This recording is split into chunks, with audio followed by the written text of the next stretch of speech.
जासूस ने आकर बताया कि फार्स की फौज ऐनुल तिमर में इकट्ठी हो गई है और अब मुकाबला बड़ा सख्त होगा। मदाइन में आतिश परस्त शहनशाह का महल उसी तरह खड़ा था जिस तरह अपने शहनशाहों की जिंदगी में खड़ा रहता था। ये किसरा का वो महल था जिसे जंगी ताकत की अलामत समझा जाता था। उसके बाहर वाले दरवाजे के दाएं और बाएं दो बब्बर शेर बैठे रहते थे। ये किसरा की हैबत और दहशत की अलामत थे, लेकिन ये गोश्त पोस्त के नहीं, पत्थरों के तराशे हुए मुजस्मे थे। इन मुजस्मों और महल के दरमियान एक मीनार खड़ा था जो ऊपर से गोल और मीनार की गोलाई से ज्यादा बड़ा था। उस जगह अलाव हर वक्त दहकता रहता था। जब ये मीनार तामीर हुआ था उसके ऊपर पुरोहितों ने ये आग जलाई थी। कई नस्लें पैदा हुई और अगली नस्लों को जन्म देकर दुनिया से रुखसत हो गईं। ये अलाव दहकता रहा। इससे उठता हुआ धुआं महल की फजा में यूं मंडलाता रहा जैसे जरतुश्त ने इस महल को अपनी पनाह में ले रखा हो। अलाव अब भी दहक रहा था। उसका धुआं अब भी किसरा के महल की फजा में मंडला रहा था, लेकिन ऐसे लगता था जैसे ये धुआं महल को पनाह में लेने की बजाय खुद पनाह ढूंढ रहा हो। महल जो दूसरों के लिए कभी हैबत का निशान था अब खुद उस पर हैबत तारी थी। उसकी शान शौकत पहले जैसी ही लगती थी, जाहो जलाल भी पहले जैसा था, मगर उसके मकीन अब साफ तौर पर महसूस करने लगे थे कि इस महल पर आसेब का असर हो गया है। मौत की दबी दबी हंसी की आवाज दिन रात सुनाई देती थी। एक गैबी हाथ किसरा के जवाल की दास्तान उसके खानदान के खून से लिख रहा था। कहाँ ये वक्त के उर्दशेर के मरने के बाद इस तख्त पर जो बैठता था वो पुरस्रार तौर पर कत्ल कर दिया जाता। 2-4 सालार थे जो फार्स की लरजती हुई डोलती हुई इमारत को कुछ देर और थामे रखने की कोशिश कर रहे थे। ईरान की नौखेज हसीनाएं अब भी उस महल में मौजूद थीं, मगर रक्स की अदाएं नहीं थीं। साज खामोश थे, नगमे चुप थे। शराब की बू पहले की तरह मौजूद थी, मगर इसमें खून की बू शामिल हो गई थी। पहले जहां ऐशो इशरत के लिए शराब पी जाती थी, अब अपने आप को फरेब देने के लिए और तल्ख हकायक से फरार की खातिर जाम पर जाम चढ़ाए जाते रहे थे। अब मदाइन का महल तख्तो ताज के हुसूल का मैदान जंग बन गया था। दरपर्दा जोड़ तोड़ हो रहे थे। इसी महल से खालिद रजी अल्लाह अन्हु और उनकी सिपाह परतंज के ये तीर चलते थे कि अरब के बद्दुओं और लुटेरों को फार्स की शहनशाही में कदम रखने की जरूरत कैसे हुई। वो कभी वापस न जाने के लिए आए हैं, उन्हें मौत यहाँ ले आई है, मगर अब फारसियों को खुद अपनी शहनशाही में कदम जमाए रखने की जरूरत नहीं हो रही। दूसरों पर दहशत तारी करने वाले तख्तो ताज पर खालिद रजी अल्लाह अन्हु की और मदीना के मुजाहिदीन की दहशत तारी हो गई थी। मदाइन में अब शिकस्त और पसपाई के सिवा कोई खबर नहीं आती थी। जुलाई 633 ईस्वी के एक रोज मदाइन में आतिश परस्तों को अपनी एक और शिकस्त की खबर मिली। खबर लाने वाला कोई कासिद नहीं बल्कि हाकिम साबात शहरजाद था और उसके साथ उसके शिकस्त खुर्दा फौज के बेशुमार सिपाही थे। उनके इस्तकबाल किसरा के नामवर सालार बहमन जाजोया ने किया। उनकी हालत देखकर ही वो जान गया कि वो बहुत बुरी शिकस्त खाकर आए हैं। बहमन जाजोया ने कहा, शेरजाद तुम्हारे पास हथियार भी नहीं, मैं तुमसे क्या पूछूं? शेरजाद ने थकी भारी आवाज में कहा, तुम्हें पूछना भी नहीं चाहिए, तुम भी तो उनसे लड़े थे। क्या तुम पसपा नहीं हुए? क्या तुम कले में बंद नहीं थे? बहमन जाजोया ने कहा, कले के इर्द गिर्द खंदक थी, मुसलमान उड़ तो नहीं सकते, इतनी चौड़ी खंदक उन्होंने कैसे उबूर कर ली? शेरजाद ने उसे तफसील से बताया कि मुसलमानों ने उसे किस तरह शिकस्त दी। शेरजाद ने कहा, मेरे सालार नाअहल और बुज़दिल निकले और मुझसे ये गलती हुई कि मैंने ईसाइयों पर भरोसा किया। मुझे बताया गया था कि ये जबरदस्त लड़ाके हैं, लेकिन इन्हें मालूम ही नहीं कि लड़ाई क्या होती है। तुम शायद ये नहीं देख रहे कि तुम पसपा होकर मुसलमानों को अपने पीछे ला रहे हो, बहमन जाजोया ने कहा, और तुम्हें ये नहीं मालूम कि मदाइन में क्या हो रहा है। शाही खानदान तख्त की विरासत में आपस में लहूलुहान हो रहा है। फार्स की आबरू के मुहाफिज हम 4 सालार रह गए हैं, और जब तख्त सालारों की तहवील में आ जाए तो वो शाही खानदान की तरह एक दूसरे के दुश्मन हो जाएंगे।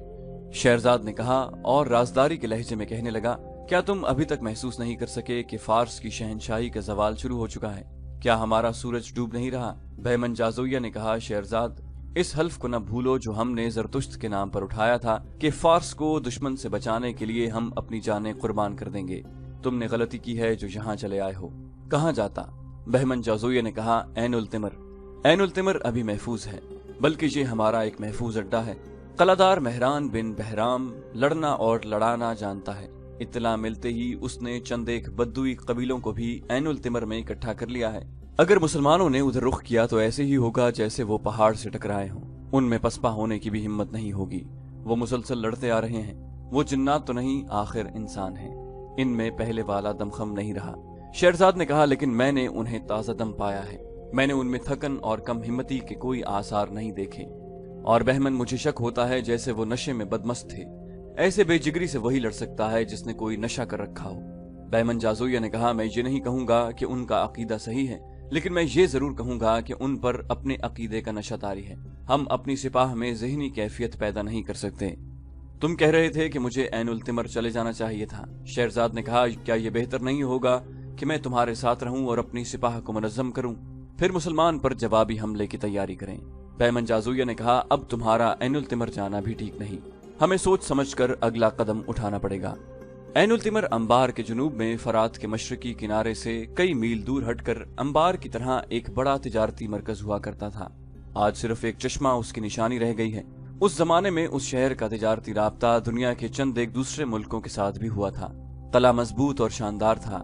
वहां का हाकिम और कलादार एक फारसी सालार मेहरान बिन बहराम चौबीन था। मेहरान देख रहा था कि मुसलमान फारस की फौज को हर मैदान में शिकस्त देते आ रहे हैं और जो कला उनके रास्ते में आता है वो रेत का घरौंदा साबित होता है। उसने तहिया कर लिया कि मुसलमानों को शिकस्त देकर फारस की तारीख में नाम पैदा करेगा। उसने ये भी देख लिया था कि फारस की फौज मुसलमानों को रोकने में न सिर्फ नाकाम रही है, बल्कि सिपाहियों ने अपने ऊपर मुसलमानों की दहशत तारी कर ली है। इस खतरे को खत्म करने और अपनी नफरी बढ़ाने के लिए उसने ईसाई और दीगर अकीदों के कबीलों को ऐनुल तिमर में इकट्ठा कर लिया था। उनमें बनी तगलब, निमर और अय्याद के कबीले खास तौर पर काबिल जिक्र थे। ये सब अरब के बद्दू थे। उनके सरदार अका बिन अबी अका और हजील थे। ये दोनों उस वक्त के माने हुए जंगजू थे। ये कबीले किसरा की रियाया थे।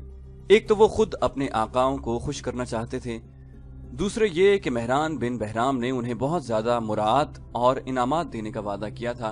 और फारस से वफादारी की तीसरी वजह यह थी कि इन कबीलों के सरदारों और दीगर बड़ों को एहसास था कि मुसलमान सिर्फ मुल्क फतह करने नहीं, बल्कि वो उनके अकीदों पर हमला करने आए हैं और उन पर अपना अकीदा मुसल्लत करेंगे। उस रात ऐनुल तिमर में बहुत बड़ी ज़ियाफत दी गई। ये जश्न का समा था। ईरान की बड़ी हसीन नाचने और गाने वालियां अपने फन का मुजाहरा कर रही थीं।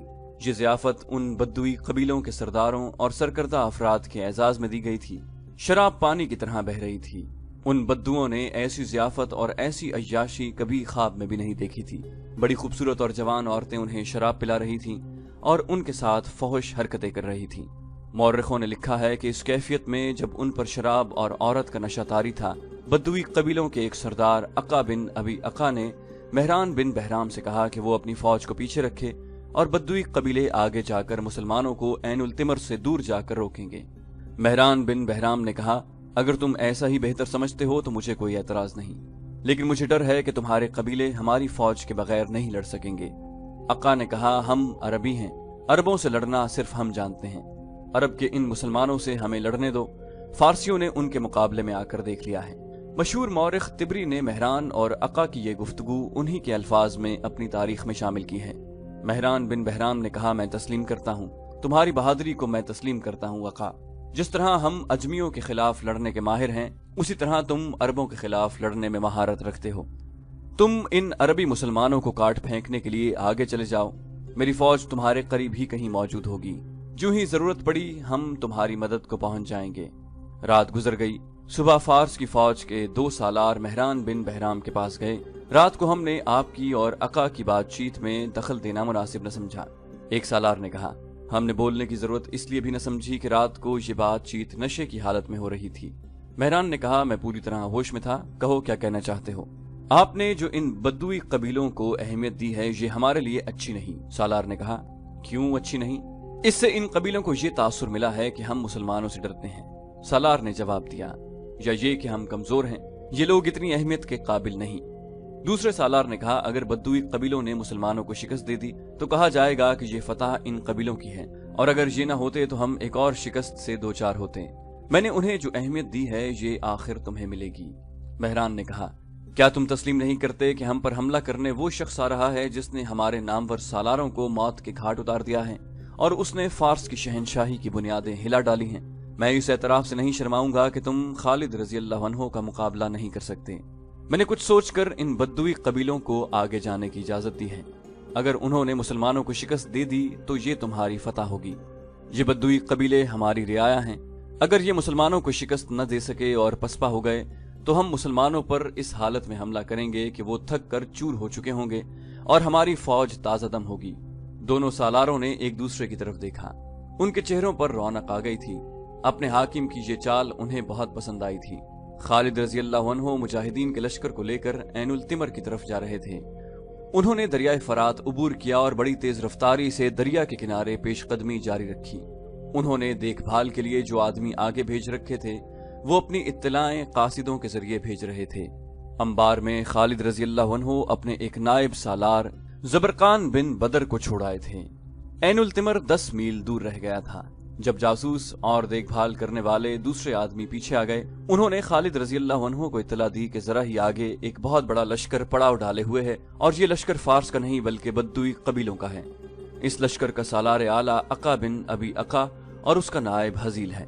खालिद रजी अल्लाह अन्हु ने अपने लश्कर को रोक लिया और खुद आगे देखने लगे। उन्होंने छुप कर देखा, उन्हें किसरा की फौज कहीं भी नजर न आई। ये लश्कर बद्दुई कबीलों का था। खालिद रजी अल्लाह अन्हु का लश्कर अभी कूच की तरतीब में था, जो दरअसल तरतीब नहीं थी। मंजिल अभी 10 मील दूर थी। अभी लश्कर काफिले की सूरत में चला रहा था। ऐनुल तिमर पहुंचकर शहर को मुहासरे में लेना था, लेकिन रास्ते में एक इंसानी दीवार आ गई जो मुसलमानों के लिए गैर मुतवक्के थी। मौर्रिखों ने इन कबीलों की तादाद नहीं लिखी, सिवाय इसके कि वो तादाद में मदीना के मुजाहिदीन से खासे ज्यादा थे। ऐनुल तिमर की अपनी फौज इस तादाद के अलावा थी। इस तरह मुसलमानों का मुकाबला कम से कम 3 गुना ताकतवर दुश्मन से था। खालिद रजी अल्लाह अन्हु ने फौरन अपने लश्कर को 3 हिस्सों में तकसीम किया। पहले की तरह वो खुद कल्ब में रहे और अपने दोनों तजर्बाकार सालारों आसिम बिन अमर और अदी बिन हातिम को दाएं और बाएं पहलुओं में रखा। खालिद रजी अल्लाह अन्हु ने तमाम सालारों को अपने पास बुलाया। हमारी तरतीब वही है जो आमने सामने के हर मार्के में हुआ करती है।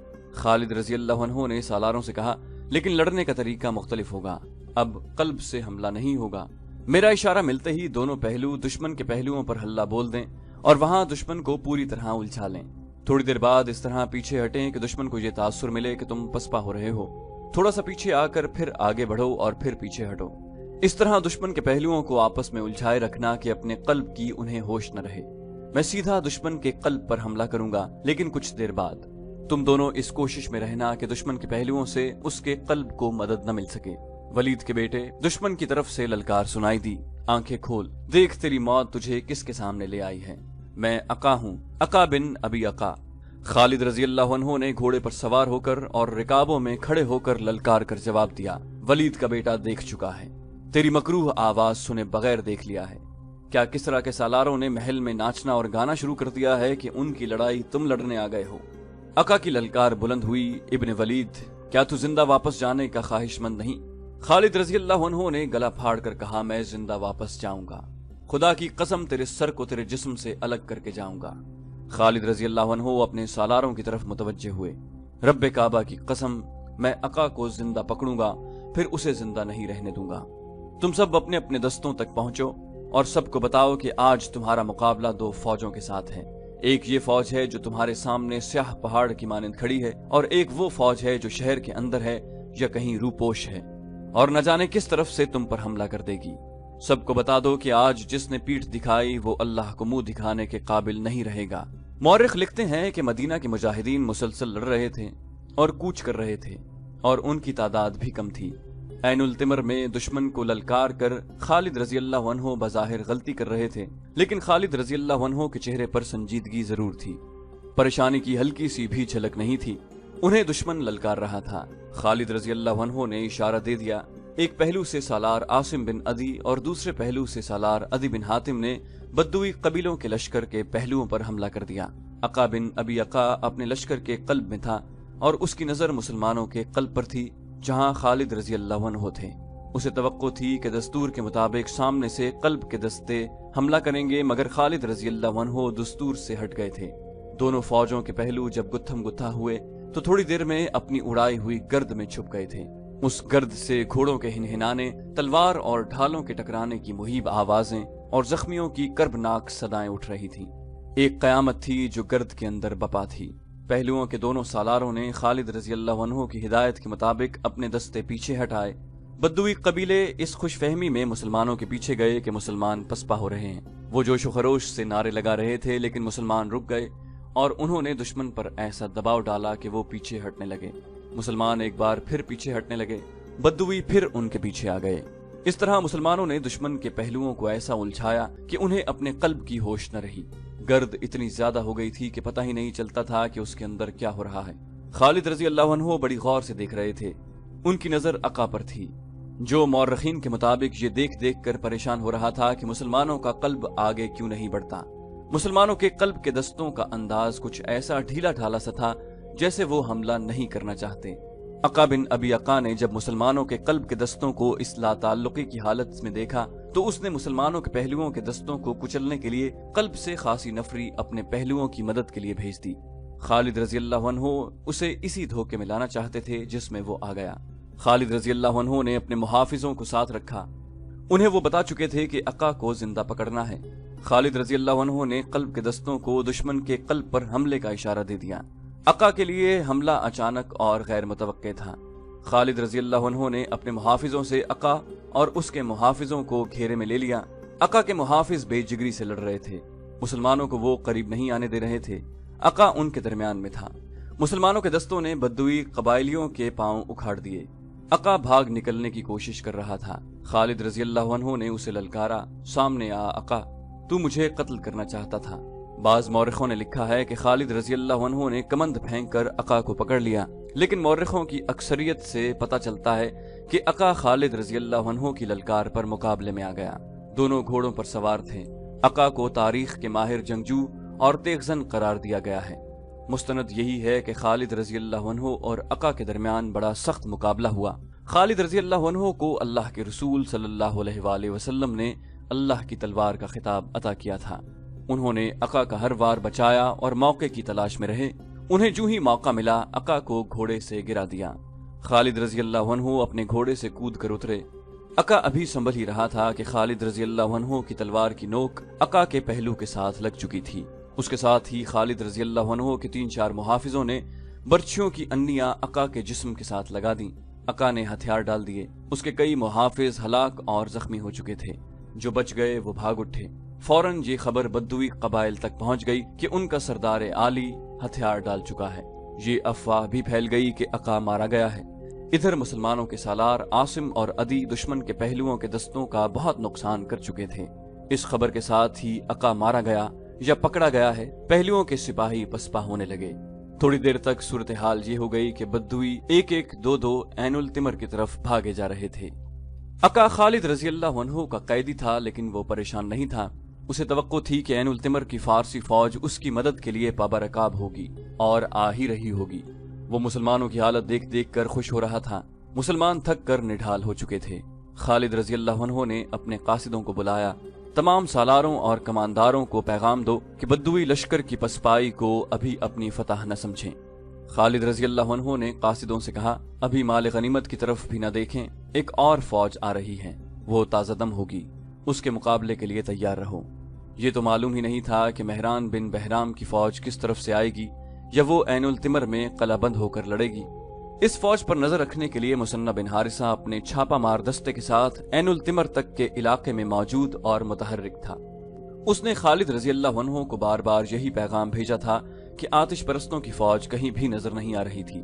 फिर उसका ये पैगाम खालिद रजी अल्लाह अन्हु तक पहुंचा कि अका के कबायली खौफ हरास और डर की हालत में भाग भाग कर ऐनुल तिमर में पनाह ले रहे हैं। मुसन्ना बिन हारिसा के छापा मार भागने वाले बद्दुई कबीलों का ताक़ुब करके उन्हें मार रहे थे। जब अका के पहले चंद एक आदमी ऐनुल तिमर में दाखिल हुए तो उन्हें मेहरान के पास ले गए। मेहरान ने उन्हें कहा, तुम मौत से भाग कर आए हो, क्या तुम नहीं जानते कि यहाँ भी तुम्हारे लिए मौत है? उसने हुक्म दिया, ले जाओ इन बुज़दिलों को और उन्हें कत्ल कर दो। एक बद्दुई ने पूछा, किस किस को कत्ल करोगे? पहले अका को कत्ल करो जिसने हथियार डालकर सारे लश्कर में बुज़दिली फैलाई है। दूसरे ने कहा, मुसलमानों ने जिस तरह हमले किए उन्हें हमारे सरदार समझ ही न सके। उन्होंने मैदान जंग की सूरत हाल ऐसे रंग में पेश की कि मेहरान घबरा गया। मुसलमानों के लड़ने के जज्बे और जोश व खरोश के उन्होंने मुबालगे से बयान किया और बताया कि अपना जो लश्कर मुसलमानों के हाथों कटने से बच गया है, शहर की तरफ भागा रहा है, तो क्या हमारे लिए ये बेहतर नहीं होगा कि हम मुसलमानों को वहां जाकर काटें जहां उनका दम खत्म हो चुका है? मेहरान बिन बहराम ने अपने सालारों से कहा, फिर वो पसपा होने के भी काबिल नहीं रहेंगे। एक सालार ने कहा, क्या सोचकर आपने ये बात कही है? इतना बड़ा शहर छोड़कर हम चले जाएंगे तो ये पसपाई होगी। ये कहें कि आप पर मुसलमानों का खौफ तारी हो गया है और आप यहाँ से भागना चाहते हैं। مہران نے شاہانہ روب سے کہا، جو میں سوچ سکتا ہوں وہ تم نہیں سوچ سکتے، میں یہاں کا حاکم ہوں، جاؤ میرے اگلے حکم کا انتظار کرو۔ سالار خاموشی سے چلے گئے۔ وہ سالار تھے، شہر کا دفاع ان کی ذمہ داری تھی۔ وہ مسلمانوں کو شہر پیش کرنے کی بجائے لڑ کر مرنا بہتر سمجھتے تھے۔ انہوں نے آپس میں طے کر لیا کہ وہ مہران کا یہ حکم نہیں مانیں گے، لیکن میدان جنگ سے بھاگ کر آنے والے بنی تغلب، نمر اور ایاد کے آدمی ٹولیوں میں شہر کے دروازے میں داخل ہو رہے تھے۔ وہ 10 میل کی مسافت طے کر کے آئے تھے، جو انہوں نے خوف اور بھگدڑ کی کیفیت میں طے کی تھی۔ ان میں بعض زخمی تھے۔ وہ گھبراہٹ کے عالم میں کہہ رہے تھے، کاٹ دیا، سب کو کاٹ دیا، ان کا مقابلہ کوئی نہیں کر سکتا، یہ بہت زبردست ہے۔ عقا بن ابی عقا مارا گیا ہے۔ وہ شہر پر خوف طاری کر رہے تھے۔ حزیل لاپتہ ہے، دروازے بند کر دو۔ بعض چلا رہے تھے، وہ آ رہے ہیں۔ مورخوں نے لکھا ہے کہ زرتشت کے پجاریوں پر پہلے ہی مسلمانوں کی دہشت طاری تھی۔ مسلمانوں نے ان کے بڑے نامور سالار مار ڈالے تھے۔ اب عین التمر والے اپنی آنکھوں سے دیکھ رہے تھے کہ یہ جنگجو قبیلے کس حالت میں واپس آ رہے ہیں۔ دیکھتے ہی دیکھتے اس شہر پر خوف و ہراس طاری ہو گیا۔ شہر میں جو فوج تھی اس کی ذہنی حالت ایسے کمزور بزدل کتے جیسی ہو گئی تھی جو دم پچھلی ٹانگوں میں دبا لیا کرتا ہے۔ ان کے سالاروں نے جب اپنی فوج کو اس ذہنی کیفیت میں دیکھا تو انہیں شہر کے حاکم اور سالار اعلیٰ مہران کے اگلے حکم کی ضرورت نہ پڑی۔ انہیں یہ اطلاع بھی ملی کہ مہران خزانہ مدائن بھجوا رہا ہے اور شہر کے لوگ بھی اپنے اموال چھپا رہے تھے یا ساتھ لے کر شہر سے نکل رہے تھے۔ خالد رضی اللہ عنہ کے فن حرب و ضرب کا کمال یہ تھا کہ انہوں نے میدان جنگ میں تو دشمن کو شکست دی ہی تھی، دشمن کو انہوں نے نفسیاتی لحاظ سے اتنا کمزور کر دیا تھا کہ اس کے لڑنے کا جذبہ مجروح ہو گیا تھا۔ آتش پرستوں کی نفسیاتی کیفیت تو یوں ہو گئی تھی کہ خالد رضی اللہ عنہ کا یا مسلمانوں کا نام سن کر ہی وہ پیچھے دیکھنے لگتے تھے کہ کمک آ رہی ہے یا نہیں، یا پسپائی کا راستہ صاف ہے یا نہیں۔ پھر وہ وقت جلدی آ گیا جب میدان جنگ میں لاشیں اور بے ہوش زخمی رہ گئے، اور انہیں کچلنے کے لیے وہ گھوڑے رہ گئے جو سواروں کے بغیر بے لگام دوڑتے پھر رہے تھے۔ بدوی قبیلے اپنے سرداروں کے بغیر عین التمر جا پہنچے اور شہر کے دروازے بند کر لیے۔ انہوں نے شہر میں واویلا بپا کیا کہ مہران کی فوج وعدے کے مطابق ان کی مدد کو نہیں آئی، لیکن وہاں ان کا واویلا سننے والا کوئی نہیں تھا۔ خوف و ہراس کے مارے ہوئے شہری تھے جو بھاگ نہیں سکتے تھے۔ مہران بن بہرام اپنی فوج سمیت شہر سے جا چکا تھا۔ وہ فوج کو مدائن لے کر جا رہا تھا۔ وہ عقا اور حزیل اور دوسرے قبائلی سرداروں کو کوس رہا تھا۔